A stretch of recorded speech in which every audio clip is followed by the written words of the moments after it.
네, 안녕하세요. 저는 글램 성형외과의 대표 원장 이태성입니다. 오늘은 얼굴의 필러 시술 이후에 발생할 수 있는 뼈 흡수 부작용에 대한 이야기를 하도록 하겠습니다.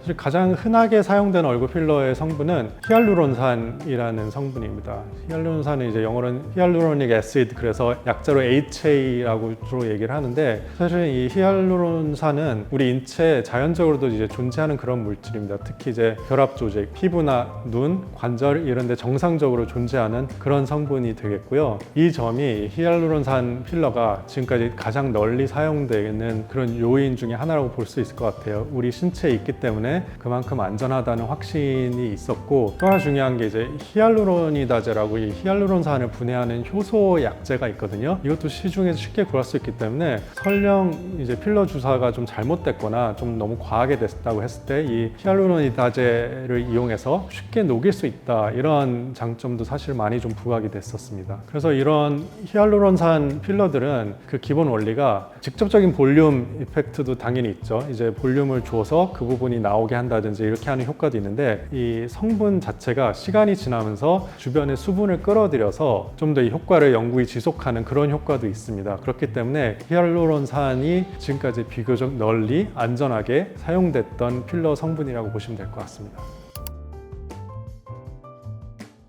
이 부작용은 많이들 모르고 있더라고요. 제가 얼굴뼈 수술을 전문으로 하면서 이런 부작용 있는 분들 사실 상당히 봐왔고요. 히알루론산 필러의 가장 치명적인 부작용, 예를 들면 피부 괴사나 실명 이런 것들까지는 오히려 어느 정도 주지를 하고 있으면서, 조금 더 흔한, 그러면서도 더 치명적인 부작용이 될 수 있는 이런 뼈를 녹이는 현상에 대해서는 많이들 모르는 것 같더라고요. 이건 환자분들도 그렇고 또 동료 피부과 의사들도 모르는 분들이 많아서 이 부분을 사실 오늘 설명하려고 합니다.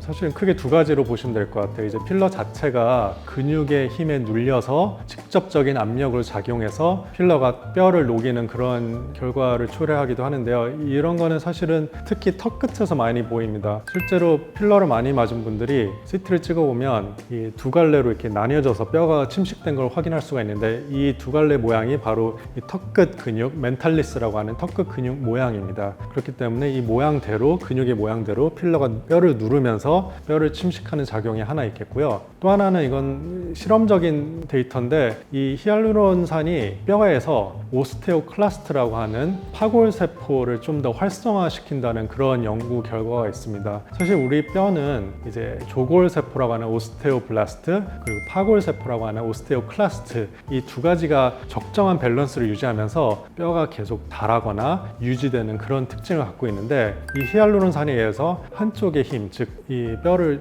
없애는 파골세포를 활성화시킴으로써 뼈가 흡수되는 그런 결과를 가져올 수가 있습니다. 이제 이거는 실험적으로 입증이 된 자료인데요. 이런 두 가지 큰 요인으로 인해서 이 히알루론산 필러가 우리 얼굴 뼈를 침식시키는 그런 결과를 가져온다고 볼 수 있을 것 같아요. 얼굴뼈는 되게 얇고 또 주변에 중요한 조직들이 많기 때문에 이런 부작용이 크게 작용할 수가 있어요. 특히나 예를 들어서 턱 끝에 맞은 필러에 의해서 뼈가 침식이 되면, 특히 아래 앞니 같은 경우는 치아 뿌리가 되게 얕게 있거든요. 치아 뿌리가 노출돼서 그런 치아 문제를 유발하는 경우도 있고요. 사실은 더 중요한 건 근데 우리 중안면에 필러를 맞았을 때에 생길 수 있는 뼈의 침식 부작용이에요. 왜냐하면 중안면부는 이 뼈 두께가 하악에 비해서 훨씬 더 얇은 그런 특징을 갖고 있어요. 또 주변에 신경이라든가 또 부비동, 치아뿌리 이런 좀 되게 중요한 조직 기관들이 있기 때문에 특별히 더 주의를 해야 될 필요성이 있어요. 안화신경에 문제가 생긴다거나 또 치아뿌리가 노출이 된다거나 또는 부비동염을 일으킬 수도 있고요. 실제로 천공이 돼서 뼈가 뚫릴 수도 있지만, 그렇지 않더라도 뼈가 얇아진 것만으로도 이제 외상에 되게 취약할 수 있는 그런 부작용이 있을 수 있습니다.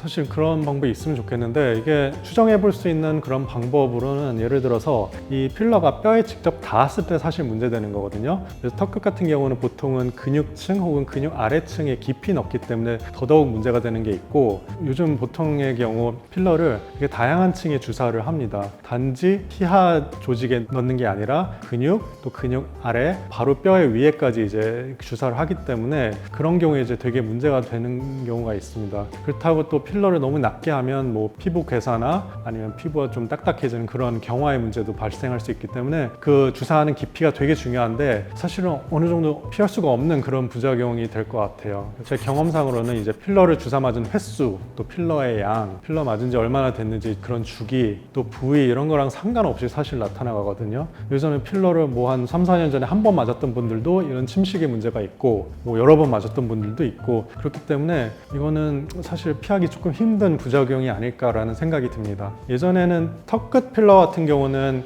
이제 원체 깊이 주사를 하다 보니까 어느 정도 그래도 조금 알려진 부분이 있기는 했는데, 보통 우리가 중안면이나 이 상안면은 주사를 많이 안 한다고들 얘기들 하는데 요즘은 그런 추세도 아닌 것 같더라고요. 실제로 제가 논문을 찾아보니까 깊이 넣어야 효과도 있다 뭐 이런 얘기들 하는데, 그거는 효과적인 측면에서는 모르겠으나 사실은 안전성의 측면에서 봤을 때는 뭐 뼈의 침식 문제라든지 이런 부분들이 일으킬 수 있기 때문에 실은 추천되지 않는 그런 방법이 되겠습니다.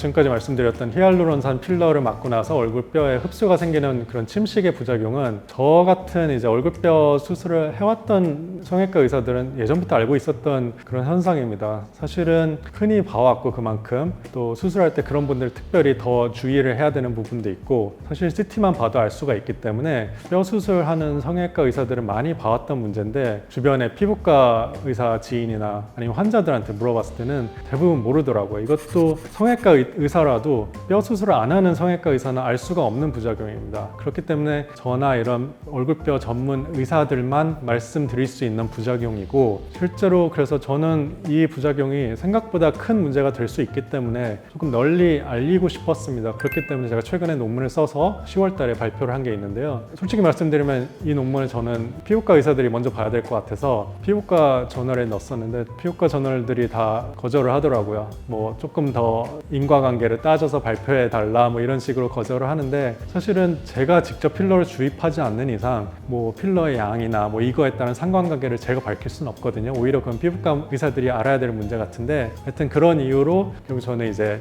Journal of Craniofacial Surgery, 그래서 두개안면 학회 저널지에 발표를 했었습니다. 어쨌든 저의 작은 바람은 이 사실을, 이 부작용을 많은 분들이 좀 알았으면 좋겠어요. 물론 저의 입장은 이런 필러 시술 대신에 조금 더 확실한 뼈 수술, 그래서 뭐 무턱인 경우에 턱끝 전진을 한다든지 중안면부가 함몰되어 있는 경우에 필러 대신에 양악 수술을 한다든지 조금 더 근본적인 뼈 수술을 하는 게 제 욕심일 수도 있지만 제 바람이고요. 근데 물론 이런 뼈 수술이 불가능할 수가 있잖아요. 그런 분들은 필러를 맞을 수밖에 없는데, 대신에 이런 부작용이 있다는 거는 모두가 알고 있었으면 좋겠습니다. 주사를 하는 의사 입장에서도 이런 부작용은 제가 봤을 때는 환자분들한테 꼭 설명해야 되는 부작용 중에 하나라는 생각이 듭니다. 이런 의미에서 제가 이번에 이와 관련된 논문을 발표했습니다.